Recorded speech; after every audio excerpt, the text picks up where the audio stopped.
Welcome to அறிவு 360 channel. கருவியாகு பெயர்.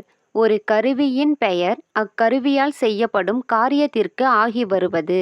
எடுத்துக்காட்டு: யாழ் கேட்டு மகிழ்ந்தேன். யாழ் என்பது கருவியின் பெயர். அதனால் உருவாகும் இசைக்கு ஆகி வந்துள்ளது. எடுத்துக்காட்டு: நான் குறள் படித்தேன்.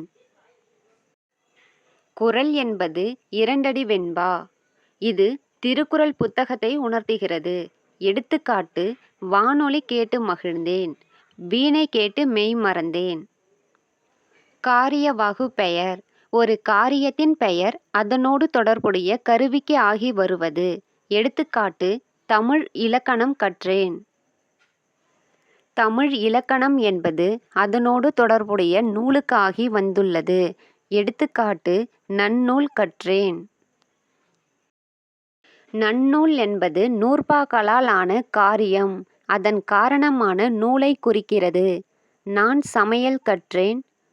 சமையல் காரிய பெயர். கற்றேன் நூலுக்கோ கலைக்கோ ஆகி வந்துள்ளது.